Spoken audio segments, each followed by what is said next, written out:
Bonjour à tous et bienvenue sur Mini Art Me. Je suis ravi de vous retrouver pour cette dernière partie de la réalisation de notre diorama Première Guerre mondiale. J'ai pris le temps de vous offrir un long contenu pour donner définitivement vie et réalisme au diorama. Vous allez découvrir la réalisation des accessoires anglais, des panneaux de tranchées, des tôles rouillées, du barbelé et tous les détails qui font la différence, comme les douilles, l'explosion et bien entendu la boue sur notre char. Merci à tous pour votre soutien et vos encouragements sur les précédentes vidéos, ça me fait très plaisir. Abonnez-vous si ce n'est pas déjà le cas, posez vos questions en commentaire et bien entendu likez cette vidéo si elle vous a plu.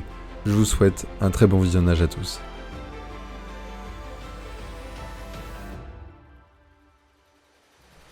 Pour les accessoires anglais, j'ai acheté ce pack de chez Plus Model. Il contient différents sacs à dos, gourdes, casques et sacs de transport. Le kit étant en résine, il est indispensable de vous protéger des poussières hautement toxiques avec un masque et des gants.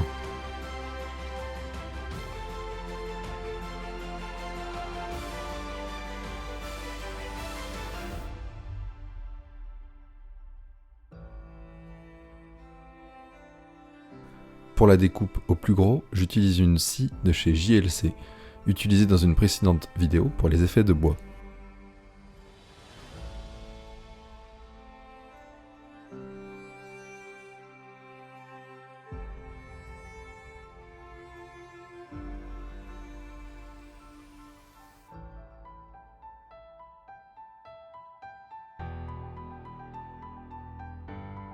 Après ponçage, je passe une couche de surface primeur noire de chez Valero.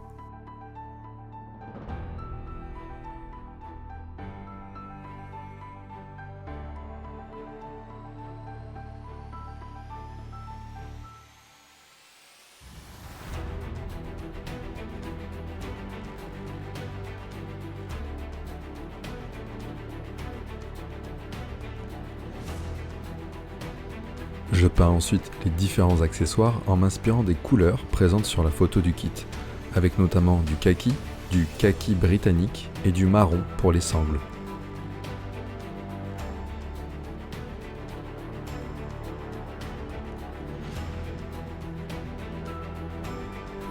Deux ou trois couches bien diluées seront nécessaires pour un meilleur rendu.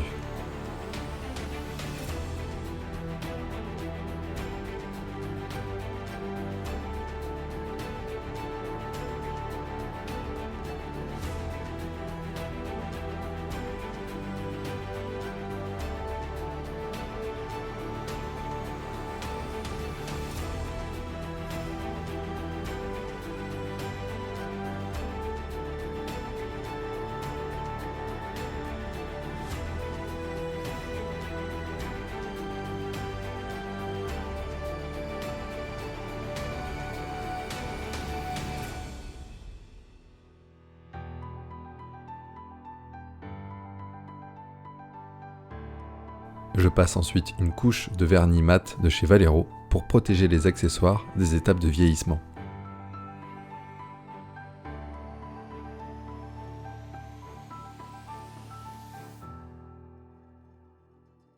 Je termine avec une couche de wash couleur terre européenne de chez Valero.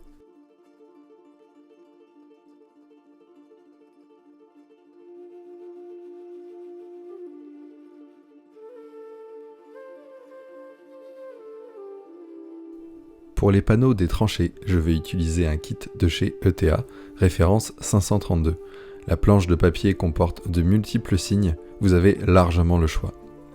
Chaque signe se découpe au cutter et nous utiliserons une lime pour poncer les rebords ou les creuser pour donner un effet usé.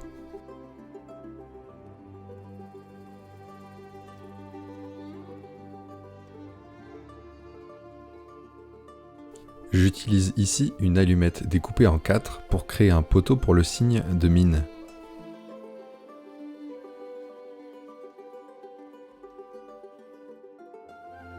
Grâce à de la pâte à fixe, je peux tester temporairement les positionnements des signes sans abîmer le diorama.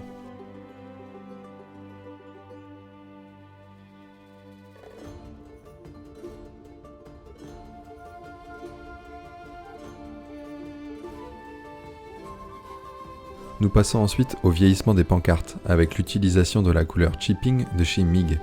L'objectif est de couvrir un maximum le blanc du papier, notamment sur les contours, mais aussi sur la pancarte pour créer des égratignures.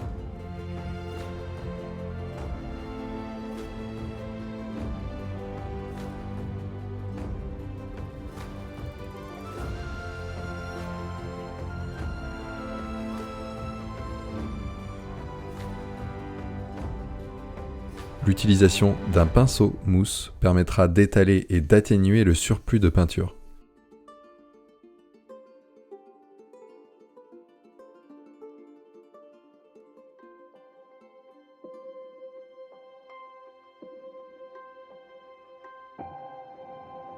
Nos premiers accessoires maintenant terminés, nous allons pouvoir les ajouter au diorama. Grâce à de la boue épaisse européenne de chez Vallejo, nous allons les fondre dans le décor.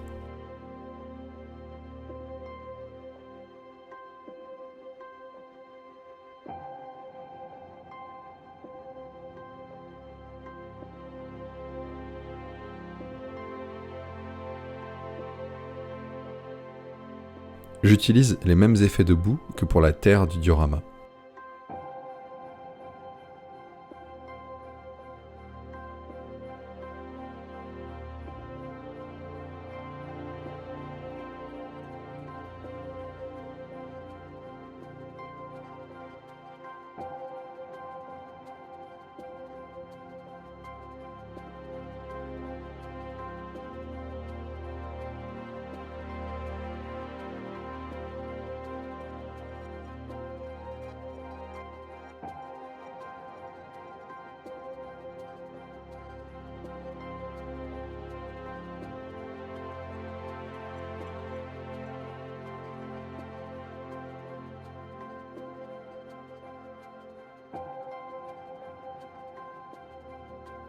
D'autres accessoires comme une pelle, des sacs de munitions ou des gourdes sont disposés un peu partout sur le champ de bataille.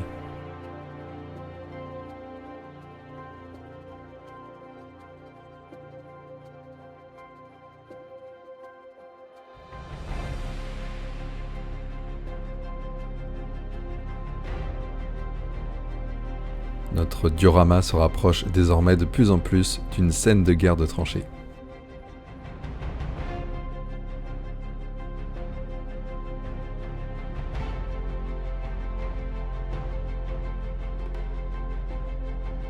Grâce à la réutilisation d'aluminium d'une canette de soda et de l'appareil Corrugator de chez Green Stuff World, nous allons réaliser des tôles métalliques. Elles étaient beaucoup utilisées pour renforcer les tranchées.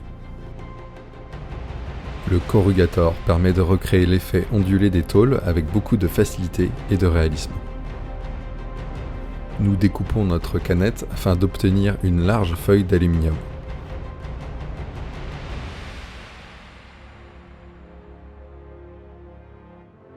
Enroulez-la dans l'autre sens pour la rendre plus plate après la découpe. Nous découpons de petites bandes d'aluminium à l'aide de ciseaux. Nous plaçons ensuite les feuilles d'aluminium entre les dents du corrugator et tournons simplement la manivelle.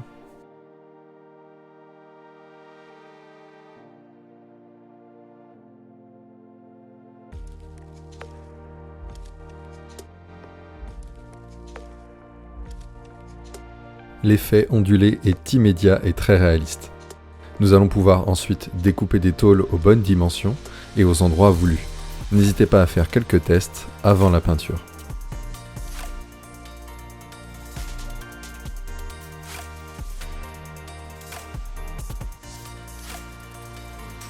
Avant l'application du surface primer, je nettoie l'aluminium à l'alcool ménager.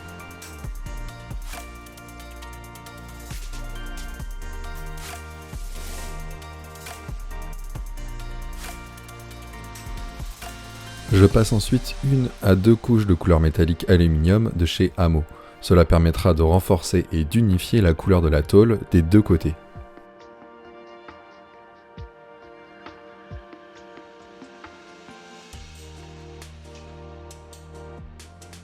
Je passe une couche de vernis mat de chez Vallejo pour diminuer la brillance et protéger la peinture des effets de vieillissement.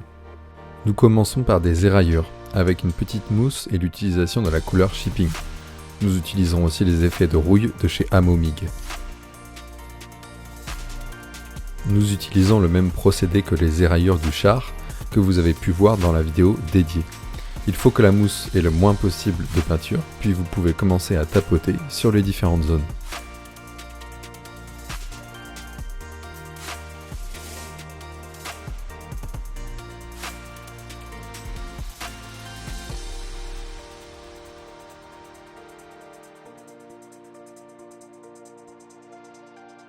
J'assombris un peu plus la tôle avec du wash gris sombre de chez Vallejo.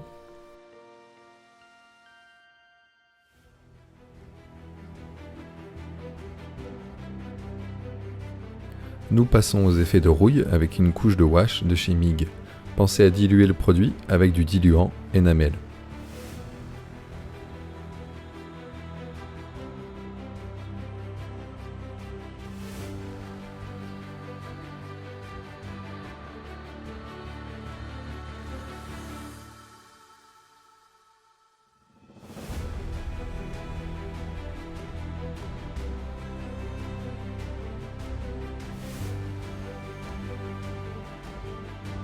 Nous terminons avec des coulures de rouille avec les Streaking Effects de chez Mig.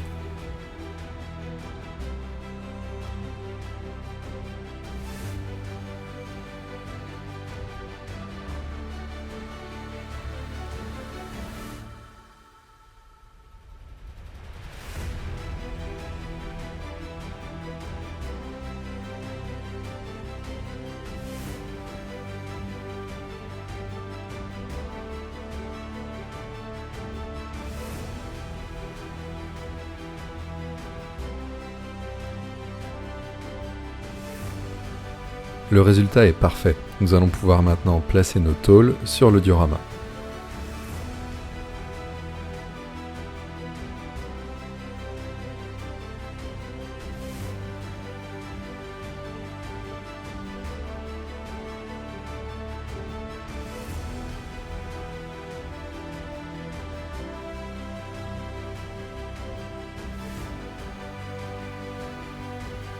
Afin d'unifier les tôles avec l'environnement boueux, nous commençons par appliquer du wash Terre européenne de chez Vallejo.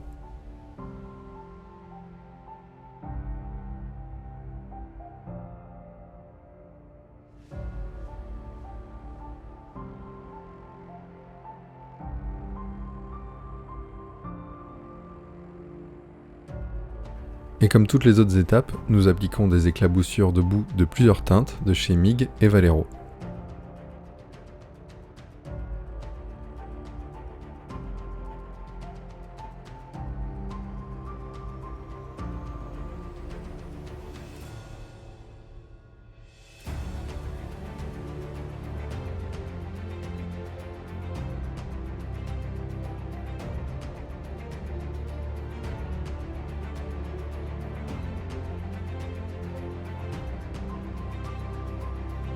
Nous terminons avec la boue épaisse de chez Vallejo.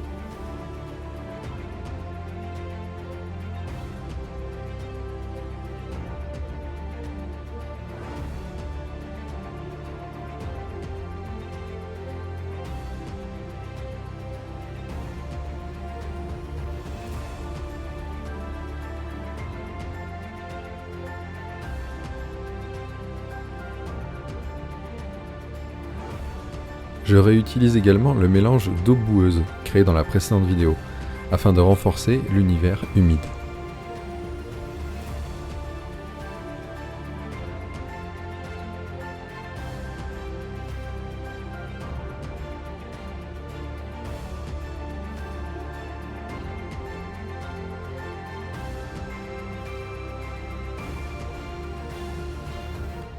Nous passons à la réalisation des barbelés. Pour cela, j'ai commandé deux références, du barbelé de chez Haber et de chez Plus Model.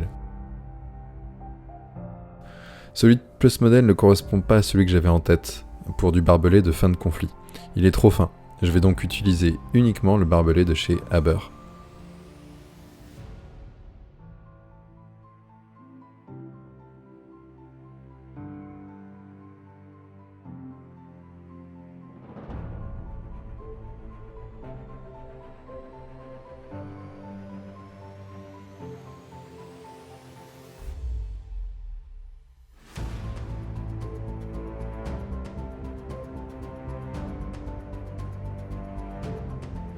Ne faites pas la même erreur que moi, peignez toujours sur la grappe et pas après la découpe, car cela va fortement vous compliquer la tâche. Je peins donc d'abord le barbelé en couleur métallique pour ensuite le découper.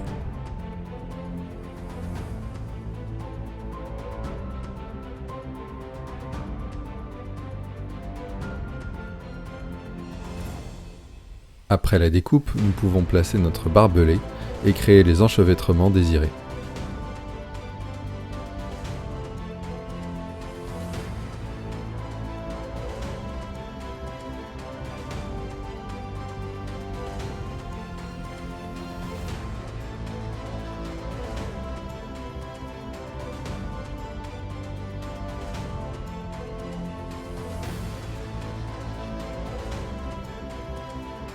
J'utilise un crayon pour créer des enroulements de fil barbelé que je placerai en bas des barricades.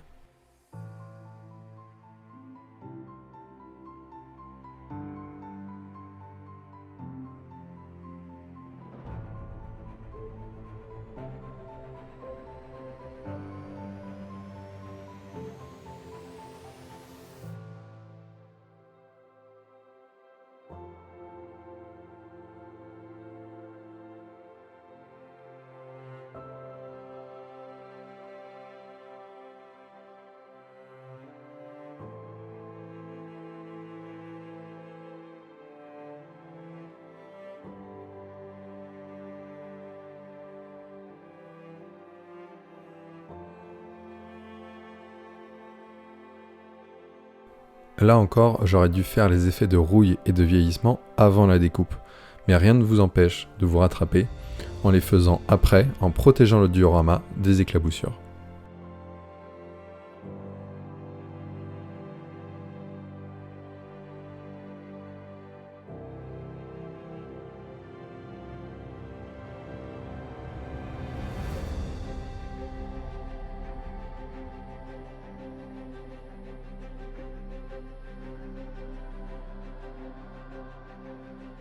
Nous allons pouvoir placer nos figurines sur le diorama. Avant de les fixer, effectuez vos repérages et premiers essais de placement.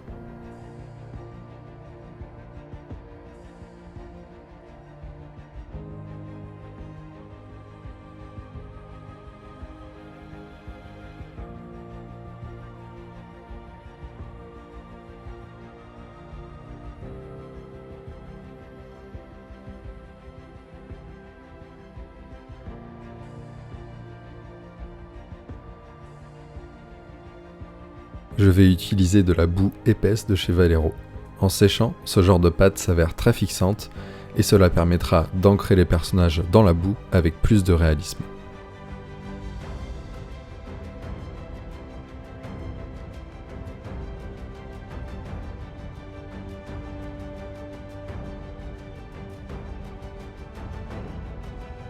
Nous poussons ensuite les détails un peu plus loin avec l'utilisation de douilles de chez Master Model. C'est les douilles les plus proches que j'ai trouvées pour le calibre 7,70 mm utilisé sur le fusil mitrailleur Lewis Mark I.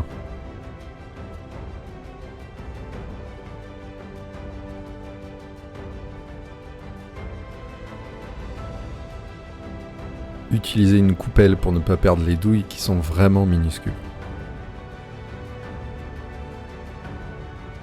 J'utilise ensuite de la colle cyano de chez Col 21 pour fixer les douilles à proximité du fusil mitrailleur Lewis.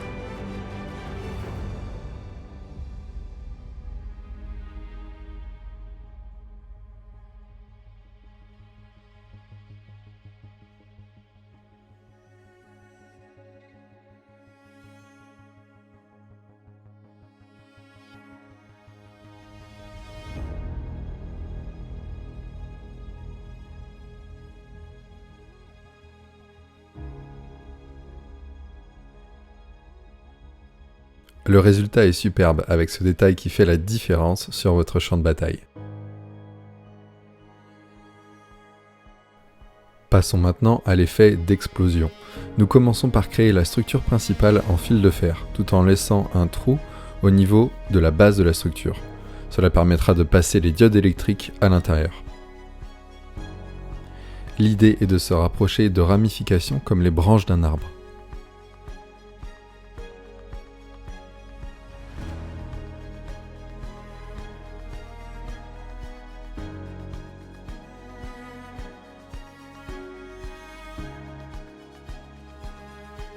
Nous fixons ensuite des morceaux de coton pour créer les projections et fumées de l'explosion.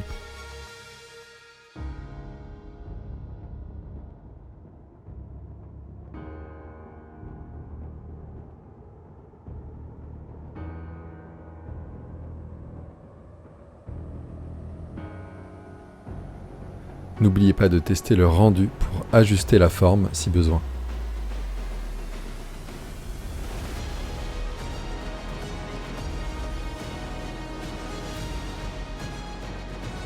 Pour la peinture, nous démarrons avec la base jaune-orangé.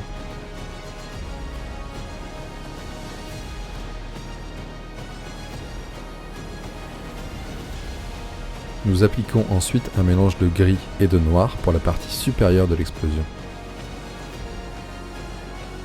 Nous terminons avec une couleur terre mat pour avoir ce mélange terre-explosion. Afin de renforcer les projections de terre, j'ajoute des pigments de plusieurs teintes de chez Mig et Vallejo.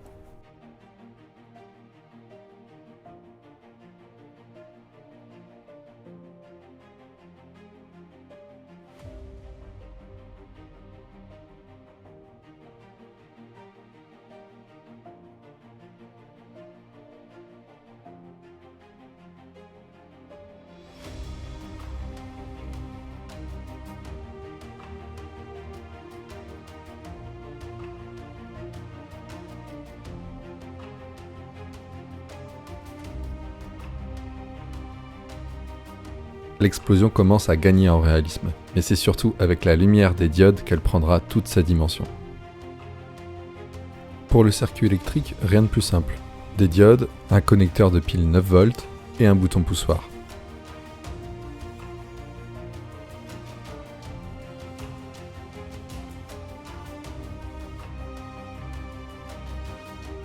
Je n'ai pas de fer à souder, mais l'utilisation de bandes de masquage fonctionne très bien pour joindre les fils. Il n'y a plus qu'à fixer l'ensemble sous le diorama tel que nous l'avions prévu à l'origine. Avec cette explosion, le diorama prend définitivement sa dimension d'intensité de combat de tranchée.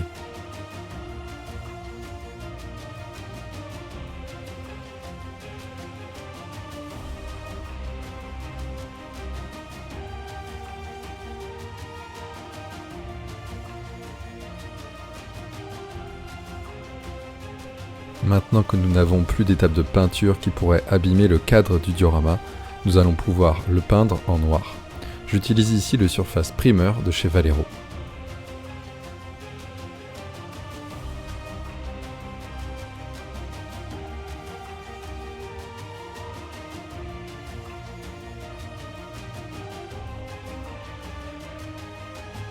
Nous pouvons ensuite enlever les bandes de masquage. À noter qu'ici, j'ai pris des bandes de masquage de chantier avec une colle un peu trop forte. Je vous conseille plutôt les bandes de chez Mig. J'ai donc dû nettoyer avec l'alcool ménager les résidus et effectuer quelques retouches sur le bois qui a été enlevé.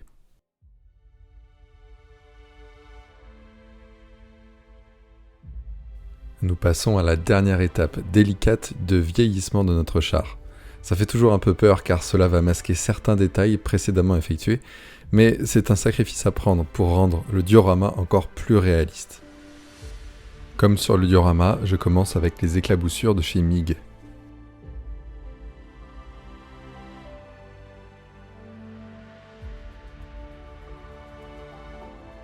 Pensez à couvrir les zones proches des roulements et des chenilles, c'est là où il y a le plus d'accumulation. Vous pouvez aussi faire des coulures de boue sur les flancs du char.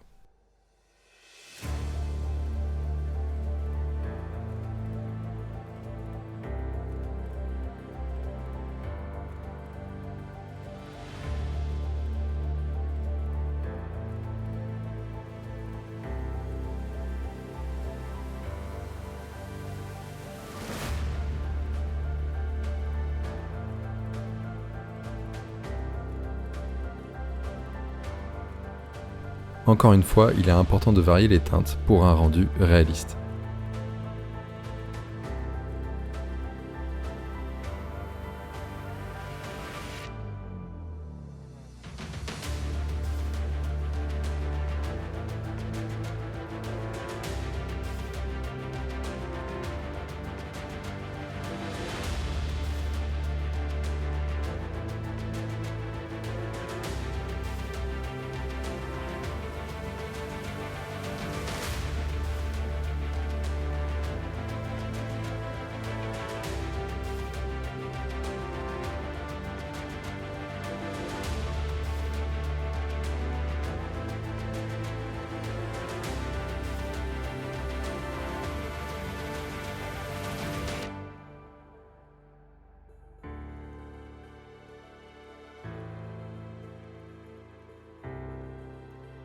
Nous terminons avec la boue épaisse européenne de chez Valero.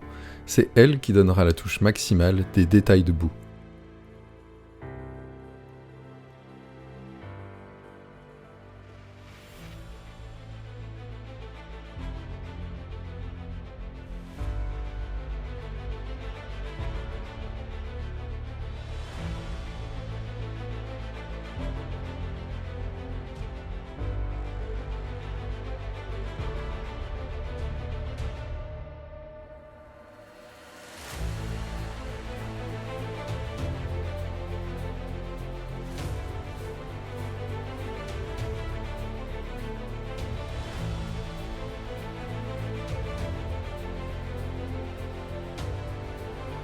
Voilà le résultat avec un premier côté de réalisé. Je ne sais pas pour vous, mais je trouve le résultat impressionnant de réalisme au niveau des textures et des couleurs.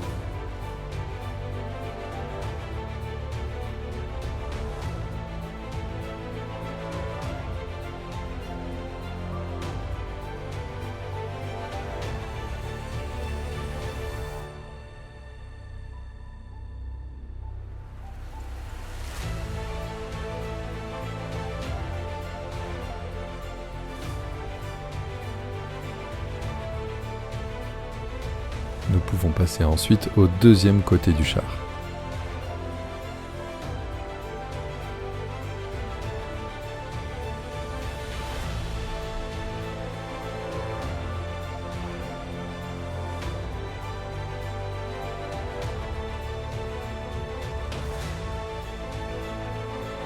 N'oubliez pas les accessoires de traversée de tranchées, potentiellement souillés également par les éclaboussures de boue.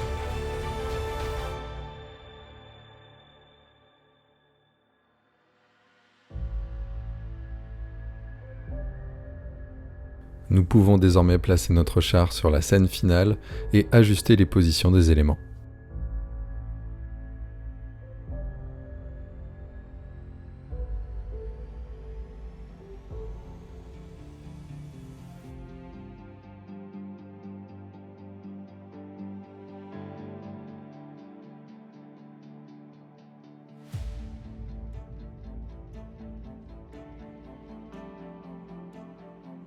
Sur Amazon, avec Army Dog Tags, j'ai pu faire graver des plaques militaires avec le titre et la description du diorama.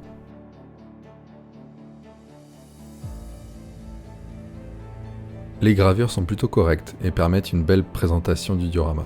Il ne reste plus qu'à les fixer avec de la colle cyano sur le bord du cadre.